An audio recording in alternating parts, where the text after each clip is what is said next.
Welcome back to another episode of the Ghosted Podcast. You guys know what you're in for. Some dating tips, some relationship stuff. We're going to talk about something that honestly I don't think we have really addressed on the podcast. And I'm excited to have someone here with me to talk about this topic because I am not necessarily the biggest expert, but I'm here to ask the right questions. We're going to delve into a little bit of non monogamy in relationships, how to bring that in, also how to navigate bisexuality, and we might even dabble in a little radical honesty. I feel like we'll probably be honest along the way, but we'll talk about exactly what that means.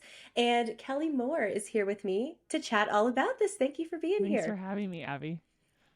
Oh, of course. And let me read this illustrious intro of Oh yours dear. because you have a lot of amazing things going on in your life, and we're going to get to it.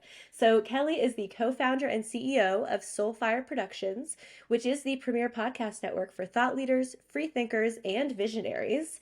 She's been the host of two top rated podcasts, The Kelli Show and Okay Babe. And I'm excited for you to plug those because I enjoyed listening. And she is deeply passionate about helping people see themselves more clearly, probably where the honesty will come in. And she also believes in setting ourselves free from expectations, people pleasing, and the stories that hold us hostage in our own lives. I'm not done though because she's also an Emmy Award winning, I didn't get one of those because I can't speak, former sports TV host with an eye for truth and an ear for bullshit. Kelli, look at that bio. Oh my Oh, God. thank you. It's so funny. I'm sure you feel like this when people talk about you, and it's like your past life and your present life, and you're like, wow, I did those things. Interesting. Right. And then you're like, how do I fit all of this Yeah. in to, something short and sweet? Mm-hmm. But we did it. So I'm excited to tap into your expertise in many Thank realms. you. Maybe we'll swap some TV horror stories. I don't Yeah. know. People stay tuned for that. Some ghost stories.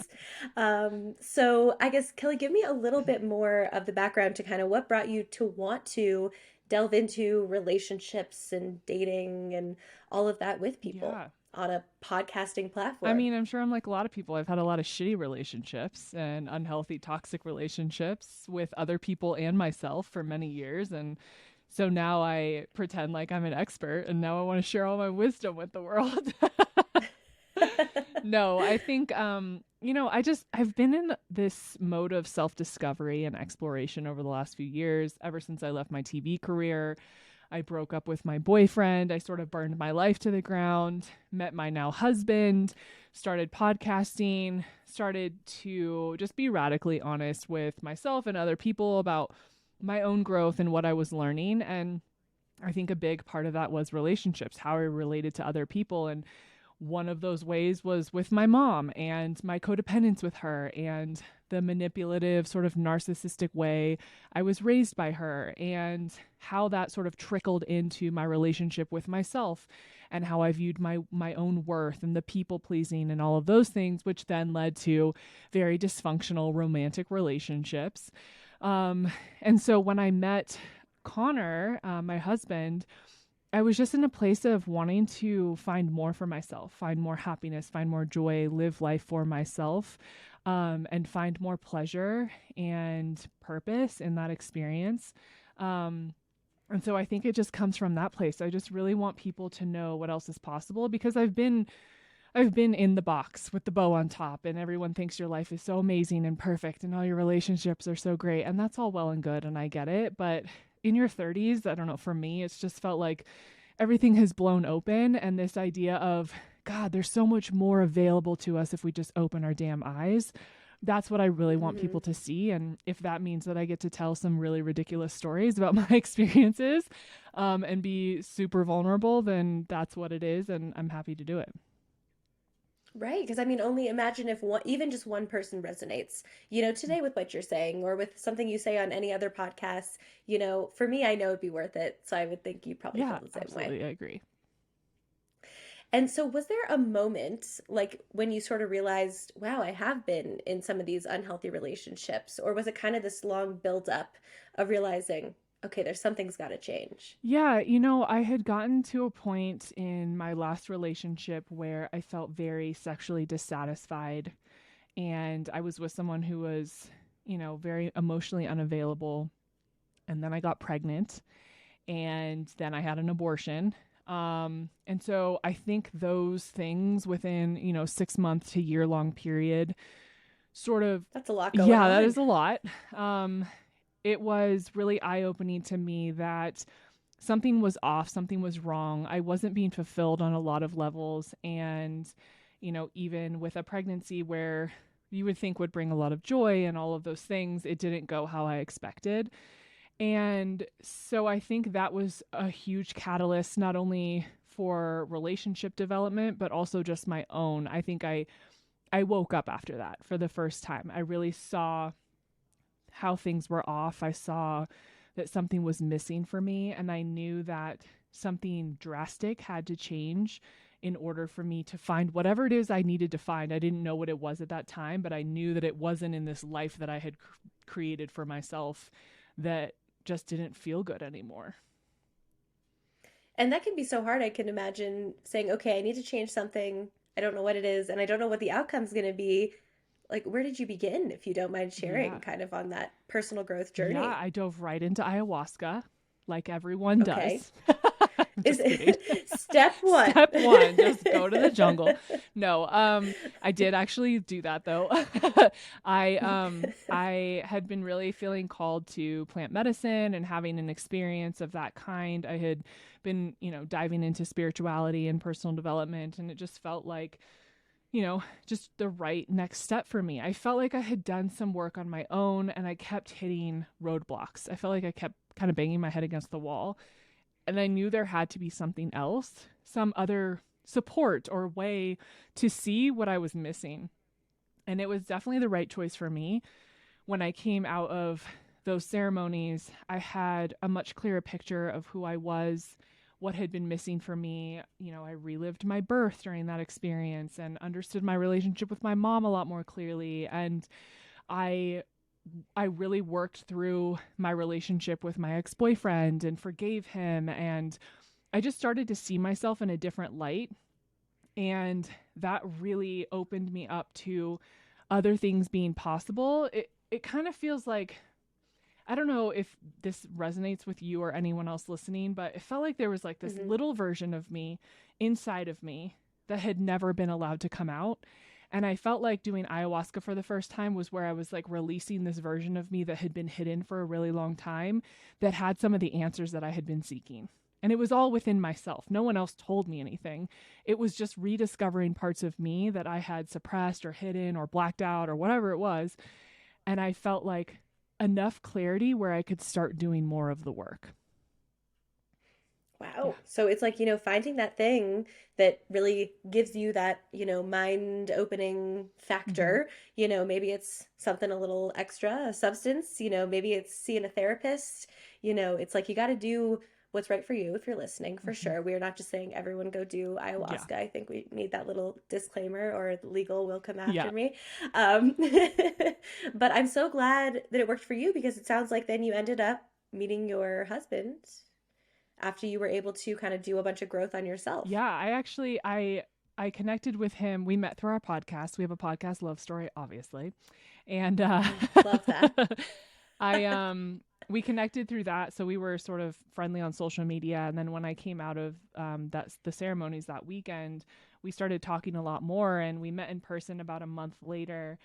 And really being with him just continued that discovery process. He was so different than anyone I had ever been with. And I wasn't really good at dating. I dated my friends and my colleagues because I was in television. As you know, like the hours are long and crazy, and you're only with so many people. I didn't really have a lot of girlfriends. So I was either dating my friends who I went to college with or had relationships with already, or I was dating Yeah. someone I was hosting a show with. And so he was the first person that was sort of random that I actually dated, Mm-hmm. and we courted and, the whole thing, and sent voice notes and got to know each other through these beautiful phones, this technology, which is so romantic. And So yeah, but romantic, it worked out, so I exactly. can't complain.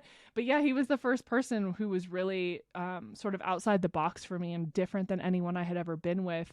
And it was really magical to have that experience because he showed me how to think outside the box. He showed me more of what was possible outside of what I knew to be true and possible for me. And he really reflected back to me the things that I wanted to know more of about myself, and that self-discovery and that curiosity, whether it was being interested in women or, the stories and narratives that were told by our parents or handed down by our parents, that we perpetuate those cycles and don't even realize it, that we're doing it. And they Mm-hmm. often are holding us back. And so he really helped me sort of push through all of that and say, but what else? What else is there? What more do I get to see? And so that was a really important experience for me to trust, yeah, this guy's nothing like anyone you've ever dated. He's so different. And this is probably the one thing that you definitely need. Right. And going into it, did you have some kind of checklist? I always like to ask Yeah. people this. Did you have some kind of checklist or list of things you were looking for? And was he totally opposite of that? Yeah. I mean, I think the good thing coming out of my relationship, pretty, um, close to meeting Connor, I think we met 3 months after I had broken up with my boyfriend. I think that the good thing about that was that I was really clear on what wasn't working in that prior relationship. And I knew that emotional availability was a big part of that. And I knew Mm-hmm. that a dedication to growth, whatever that looks like, it didn't need to look exactly the way my growth looked, but just a dedication to growth and curiosity and wanting more for yourself, and really being honest and committed to that. Those are things that were lacking for me in the past, in many relationships. And so going into this one, it was so funny. The first night that we met in person, probably, I don't know, 6 weeks, 2 months after we had talked for the first time, I remember we're sitting on the beach. We had this romantic little date at sunset on the beach with a picnic. It was so cute. Ooh, love Yeah. it. And we just laid everything out there. It was like, I was like, I broke up with my boyfriend. I had an abortion. This is what I want. I want kids. I want this. This is the life I want to create. I don't like this. And he did the same thing, on his end. And we just sat there and we were like, wow, this is really refreshing to just know what doesn't work and what we're looking for. And so it wasn't necessarily a specific checklist. I just knew what I was no longer willing to tolerate and what just didn't fit in Mm-hmm. my life anymore. And I was looking for something that expanded me and allowed me to ask for more out of my own life. I love that. And I love that you didn't have a list of 100 things that you got to Yeah. check off. People who listen to this podcast every week are like, Abby, we get it. You say it every time. But it really is important. Just kind of having that idea, maybe, of even how someone makes you Mm-hmm. feel can be even Yeah. better. So, another thing I would know we talked about at the beginning that I want to make sure we address is kind of how to navigate dating, being bisexual, how you communicate that with people. I know you had mentioned this has been part of your journey. So I guess what would be your advice to someone who's approaching dating? I get clients that are this way a lot where they're like, I'd meet anybody. So I'm like, okay, well, where do you want to Yeah. start? Yeah. I mean, I didn't know I was bisexual until after I started dating Connor. So everything has been Interesting. within the container of our relationship. So Mm-hmm. majority of our experiences, because we consider ourselves monogamish, so we do most things together. But Mm-hmm. I fell in love with a girl that we had been, casually seeing, and then I fell in love with her, and it was a whole thing. And so I've had that. I've had experiences with her one on one, and I've had experiences with a few other women, on my own, but mostly it's Connor and I. So it's really funny when we approach the dating world or just meeting new people or bringing someone into our relationship, because you get like a 2-for-1 deal here.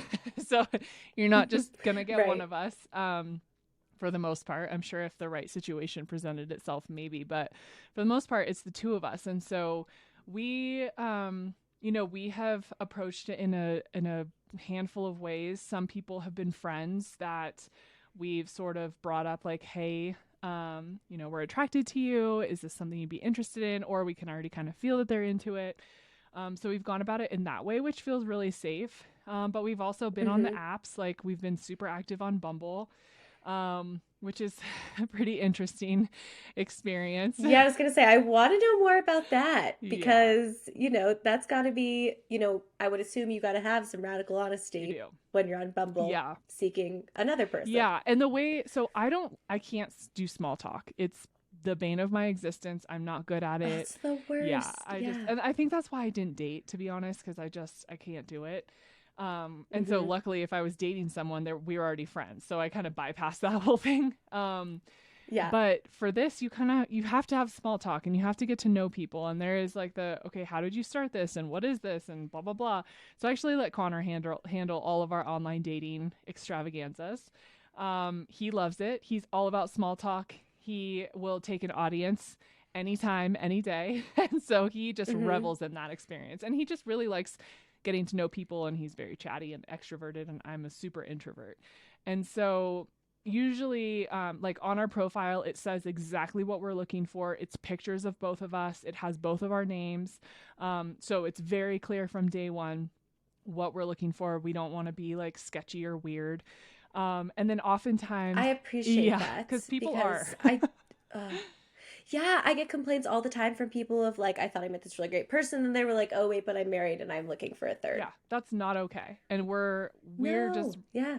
I don't want to be taken advantage of and lied to. So why would you do that with anyone else? Right. And in experiences like ours, where you're inviting a third into your relationship, there's such a level of safety and respect that's needed for it to be successful.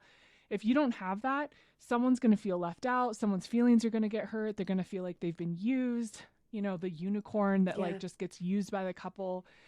We're not looking for that. Like everyone's a human. We're all just trying to have fun and like, yeah, orgasms are great and all of that, but at the end of the day, we're all people with feelings, and we really want to honor that for all of us. Mm-hmm. So you know, sometimes Connor will be talking to a girl and she's like, does your wife know about this? Like, I just want to confirm that this is okay. So sometimes I'll talk to them or I'll meet them before the three of us hang out, just to talk about boundaries and expectations and just lay everything out. Like, hey, these are the things I am and I'm not okay with. What is it that you want? Like, do you have any desires or things that you want to try? Is there anything you're really nervous about or you definitely don't want to do? Just so that when you get to the whole bedroom part and people are taking their clothes off, there's no question. There's no like, oh, is this okay? Is it not? Because that's not super sexy oftentimes. But it's also just nice to Right. know, especially when you're walking into a couple, it can be way more overwhelming than walking in with just one person, whether it's a guy or a girl, because usually the women are scared they're going to do something to upset me, like touch my husband in a way that they're not supposed to, or piss me off in general. And I just want them to know, like, hey, these things are okay. And I'll let you know if I feel overwhelmed. I'll just like tap you on the shoulder and be like, hey, can we slow down?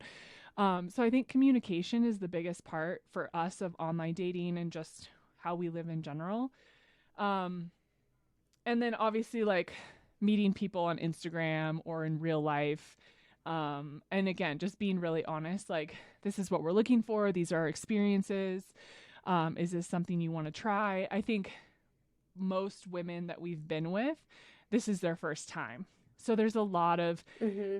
I don't want to say hand holding in a negative way, but there's a lot of hand holding and teaching and communication that needs to be had. And we've had a few instances where the women think they want to hook up with a woman. And so they're with us and then they're just like not into it. They're not into me. They don't want to do it. And so it's making them feel safe and comfortable in that environment where I'm not going to get pissed because you basically are just wanting to hook up with my husband.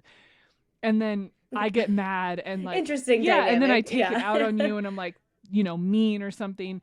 So that takes a lot for me to have that trust and respect and say, totally great. Like, you guys have your thing. I'm here. I'm a part of it, but it's not necessarily what we thought it was going to look like. And just being really open to not being married to one way or another of the outcome and allowing everyone to still have a really fun time without expectations and things like that. That was a very Right. long-winded answer.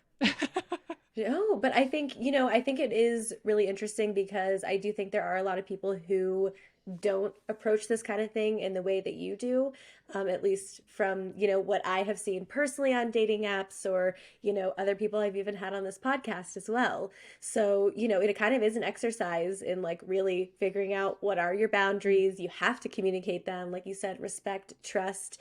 It's almost like a good exercise in also figuring out, okay, how strong is our relationship and, this other person in terms of they have to be such a good communicator or this will go south so Yeah. fast, I'm Yeah, sure. absolutely. And I think that's where I think a lot of couples go wrong, is they try and enter this world and they haven't created a really great foundation of trust and respect, and they don't know how to say, hey, this is making me feel uncomfortable or insecure. Can we slow it down? Or I know I said I was okay with this, but that actually didn't feel good for me. Can we not do that until I get more comfortable? Like all of those kinds of things. I think unless you're able to have those kinds of conversations, you should not be dabbling in this world. It's very true because I think a lot of people are pretty uncomfortable with a lot of those conversations. You Mm-hmm. know, even when I am talking to people about matchmaking and who they want to meet, you know, I'll ask them, do you have specific sexual preferences or things that you would want to match up with a partner on? You know, and I ask them, do you want monogamy? Do you want an open relationship? Is there something else you're looking for? Because that is all such an important part of compatibility. Yeah. But like you said, you could also come to it later in a relationship. You know, you might not enter it into that relationship in that Yeah. way. Um, I think that's kind of Yeah, and interesting. I So think I I guess think you go ahead. like so much of this is programmed shame. Like we are programmed to feel Mm, shame around any desire that is not a man and a woman having missionary sex within a marriage. You know, that's yeah. like no matter how you were raised, that's basically what society is constantly perpetuating. And I was raised Catholic by very conservative parents in a small town. And it wasn't like pray the gay away kind of Catholic, but it was definitely things like this were never spoken about. I didn't know these things existed. Yeah. And I think so often something I have grappled with over the last few years is my desires or fantasies are wrong and shameful, and I cannot verbalize them or don't share that because you're gross or there's something wrong with you. And I think that it paralyzes us and it keeps us from really seeking out what is deeply fulfilling for us. And you know, there are things that I really enjoy experiencing with Connor that a lot of people would probably think are really fucking weird. And I'm not even that out there. Like I'm pretty much I'm basic. um, but I think that we're taught anything outside of the norm is not okay and you should feel bad about that. And I wish that more people felt permission and safe to go deep dive within themselves in that exploration and say, what actually turns me on, what actually fulfills me and Hmm. makes me happy, what excites me, what makes me a little nervous, but in a good way. Because I think if we were able to explore that more, we would be able to answer questions with someone like you and say, yeah, actually, I really enjoy when this person does this, or when I'm tied up, or being choked, or anything like that that's so wrong, right? But in a safe Hmm. space can actually be extremely healing and can create a lot of trust in a relationship. And so I think if we looked at it through a different lens of what's possible in a safe, respectful container and how could I explore that deeper, then the possibilities are really endless. And then we can get to know ourselves on a much deeper level. It's such a good point. I mean, I feel like there people even feel awkward telling me like, I don't know, I'm just like really vanilla. And I'm like, okay, well, what does that mean? You know, like even me just asking people that, you know, sometimes people who come to me have very little dating experience and very little, you know, sexual experience too. So it's like, you know, go out there and get some experience safely doing both, and then you'll figure out, you know, what you want. I do feel like though, at least I have seen this in the people that I meet. I've noticed in the past couple of years that people are viewing sexuality as a more fluid thing.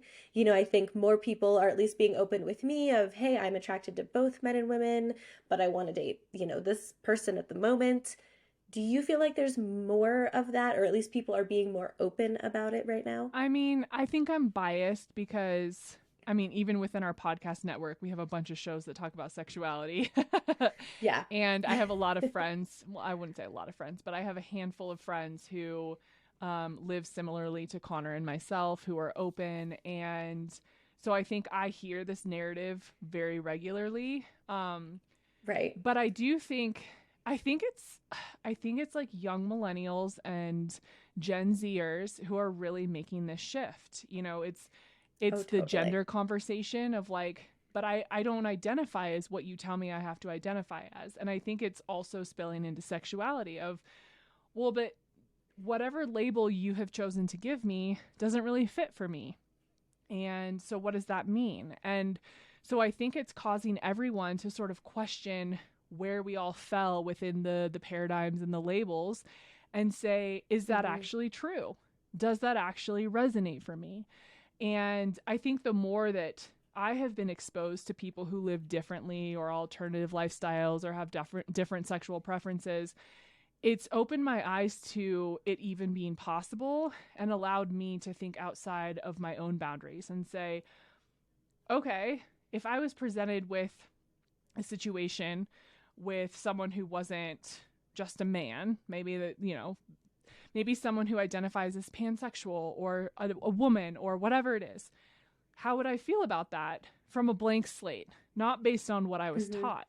And I think that that's the conversation so many people who are younger are having is it's not about the way my parents identified sex and sexuality and gender. It's about how does it make me feel?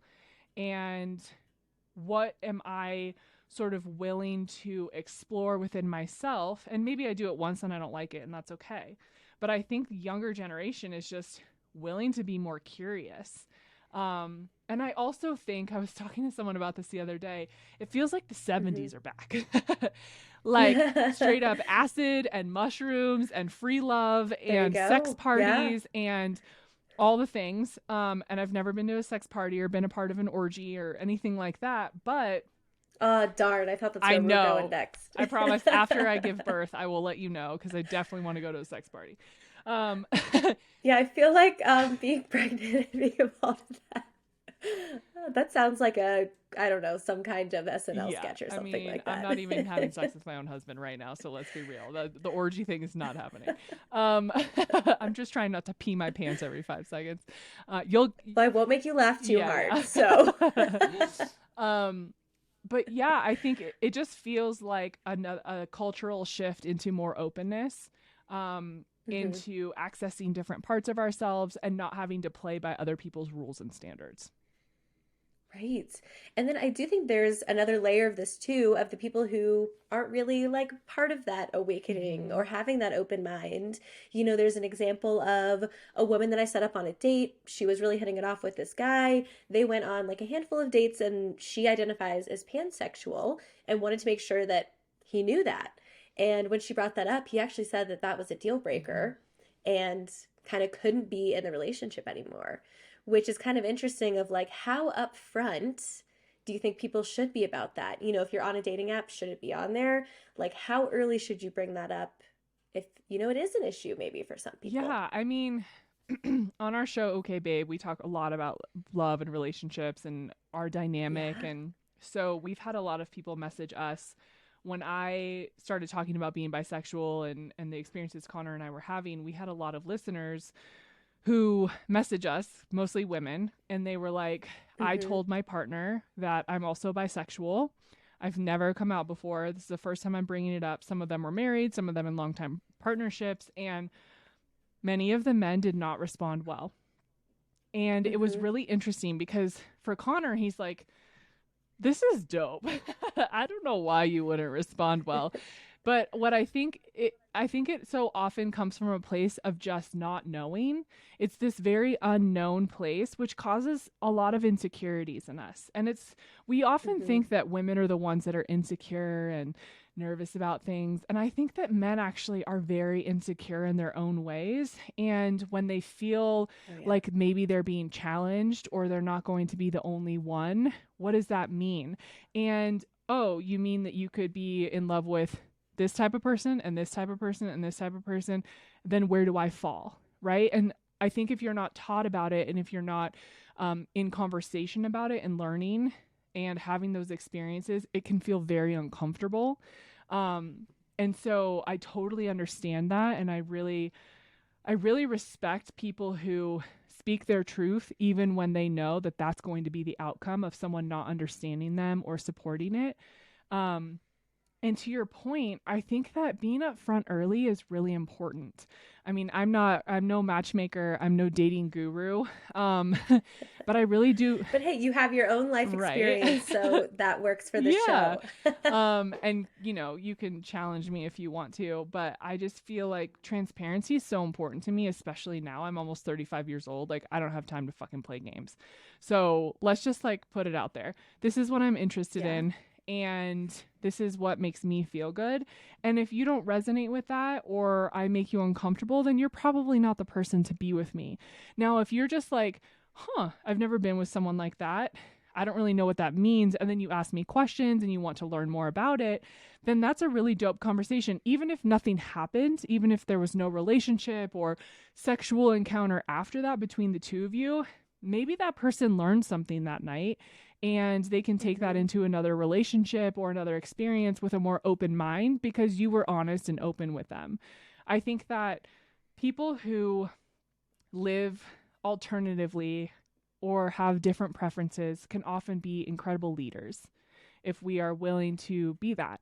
And that doesn't mean right, everyone has to like be obligated to take on that role, but I do feel like being willing to have tough conversations and just be honest about who we are, even if it makes other people uncomfortable, can often shift paradigms and really change the totally. way people feel about, any of this. We don't, Connor and I don't really fit the mold of being poly or non-monogamous or whatever. We're not super hippies. We're not going to like swingers parties. We're basically like in a normal relationship and sometimes do this thing together.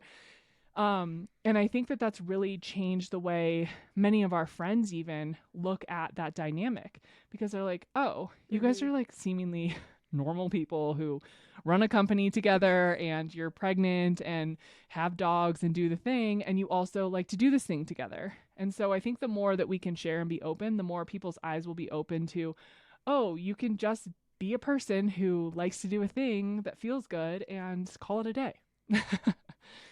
Right. And it's like, do the things that excite you, give you pleasure, make you Mm-hmm. happy. Like, there's no, hopefully, society or judgments aren't stopping you from those things. But this kind of comes back to what we were talking about at the beginning of even if, like, let's say you explain to someone, okay, this is my sexuality and this is what that means. And maybe they don't accept you for it.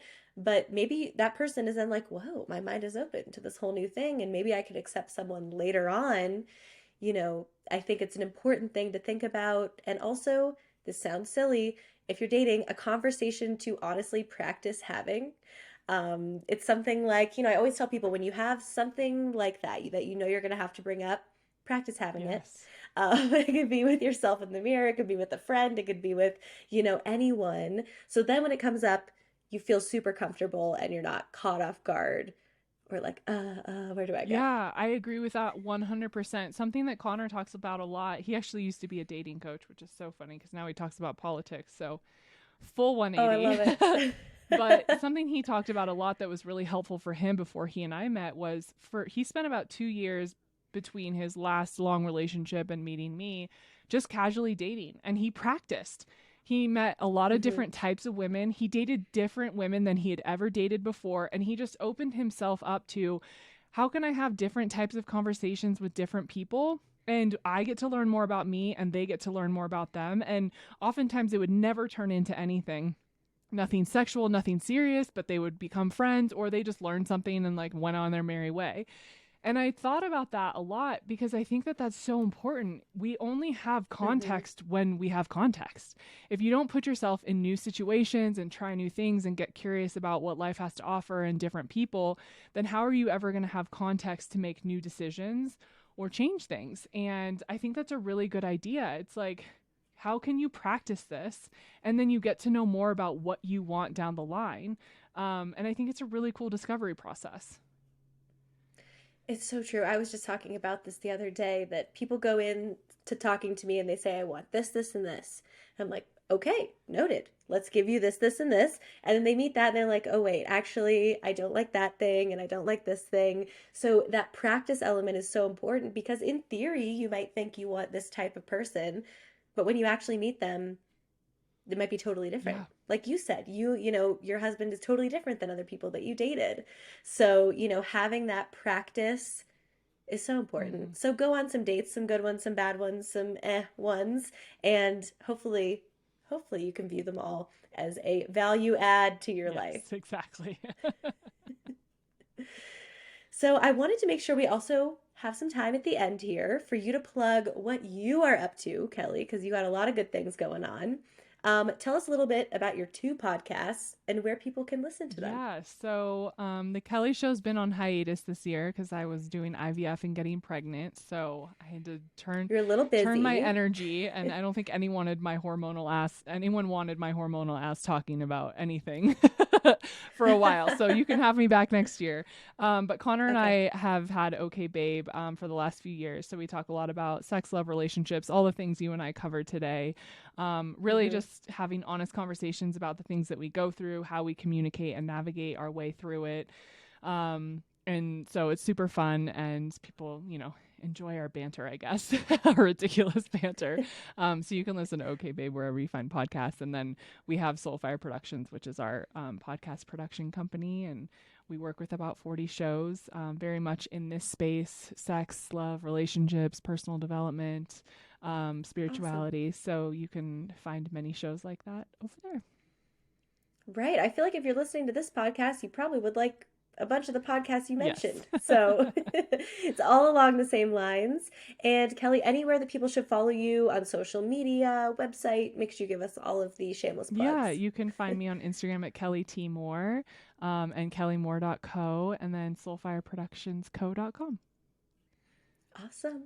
And I like to end all these podcasts with, a little more words of wisdom than when we started. I know we've had lots throughout this episode, but is there any other things you feel like our single listeners should know if they're, feeling like, okay, I'm a little discouraged and I don't know if I'm going to meet someone? Yeah, I mean, I really do believe there is someone for everyone. And I think to your point earlier, getting rid of lists and expectations is really one of the greatest blessings and gifts you can give to yourself, because I think so many of our expectations and lists and, you know, things that we think we're supposed to do or supposed to have is not because of our own doing. It's parents and school and society and telling you who you're supposed to be and who you're supposed to be with. And one of the best things that I ever realized is that my life looks nothing like I thought it was going to. I thought I was going to be hosting Sports Center or Good Morning America, living in New York, have, kids by the time I was 25. And none of that happened. And I've never been happier or more fulfilled. And I think when you take expectations and all these shoulds off the table and really lean into what feels good for you and what feels expansive for you and true for you, no one else, that is when you can find your person and the life and everything that you never even dreamed was possible. Thank you. That is great advice. And I'm honestly glad for both of us we're not hosting Good Morning America and we're Amen. here instead. This was way more fun. Right, we can say whatever we want. Oh, So look at that. Well, Kelli, thank you so much for coming on Ghosted. This was a pleasure. And maybe we'll have to have you and your husband on next time. yes, absolutely. Thanks for having me, Abby.